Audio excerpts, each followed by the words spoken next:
Everyone welcome to your channel. ఈరోజు super టేస్టీగా చాయ్ ఎలా చేయాలో చూసేద్దాము. ఒక్కొక్కరు ఒక్కొక్క విధంగా చేస్తుంటారు. గిన్నె పెట్టుకున్నాను. అందులో నేను ఒక హాఫ్ గ్లాస్ వరకు అయితే వాటర్ని యాడ్ చేశాను. హాఫ్ గ్లాస్ అంటే ఒక చిన్న టీ గ్లాస్ అంతా వాటర్ని అయితే యాడ్ చేశాను.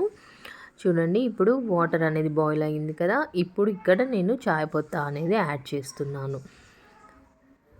ఇలా చాయ్ పత్తా యాడ్ చేసిన తర్వాత చక్కగా మరగాలి. మరిగిన తర్వాత ఇందులో నేను మామూలుగా ఇంట్లో మనం అల్లం వెల్లుల్లి పేస్ట్ చేసుకుంటాం కదండి. అల్లం గీకినప్పుడు పొట్టు ఉంటుంది కదా, అది నేను స్టోర్ చేసి పెట్టుకుంటానండి. మామూలుగా మనం అల్లం దంచి వేసుకొని అల్లం టీ చేసుకుంటాం కదా.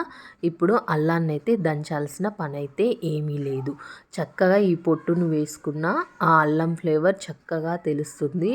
టీలో సూపర్గా ఉంటుంది. అటు మనము పొట్టు వేసి కాకుండా ఇలా చక్కగా యూస్ చేసుకోవచ్చు. చూడండి, పొట్టు వేసిన తర్వాత పొట్టు డికాషన్ అంతా మంచిగా చక్కగా మరిగిన తర్వాత ఇప్పుడు ఇందులో చక్కెరని అయితే వేస్తున్నాను. నేను ఇక్కడ 1.5 స్పూన్ చక్కెరని అయితే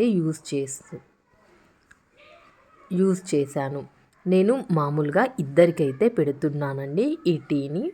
ఇక్కడ మెయిన్గా గుర్తుంచుకోవాల్సింది ఏంటంటే, చూడండి, చక్కెర, చాపత్తా, మనం వేసిన అల్లం పొట్టు కూడా చక్కగా అన్నీ మరిగాయి కదా. ఇప్పుడు ఇందులో కాచిన పాలను వేస్తున్నాను. ఇక్కడ నేను ఇద్దరికి పెడుతున్నాను టీ.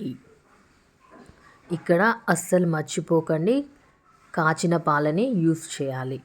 చూసారు కదా, ఇలా గరిటెతో కలిపిన తర్వాత ఇలా ఒక పొంగు అయితే రావాలండి. ఎక్కువసేపు ఉంచొద్దు. మనం పాలను వేసిన తర్వాత ఇలా ఒక పొంగు వస్తే సరిపోతుంది. సూపర్ అంటే సూపర్ యమ్మీగా ఉంటుంది. చాలా రిలీఫ్గా ఉంటుంది.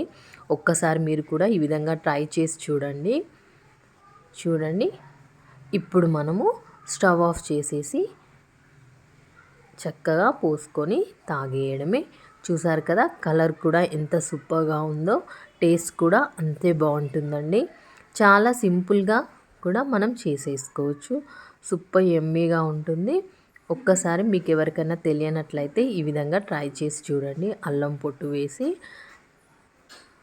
మరి నచ్చిందా అండి? నచ్చితే తప్పకుండా లైక్ చేయండి, నా ఛానల్ని సబ్స్క్రైబ్ చేయండి. అలాగే మీ ఫ్రెండ్స్ అండ్ రిలేటివ్స్కి నా వీడియోని షేర్ చేయండి. చూసారు కదా ఎంత సూపర్గా ఉందో. Thank you for watching.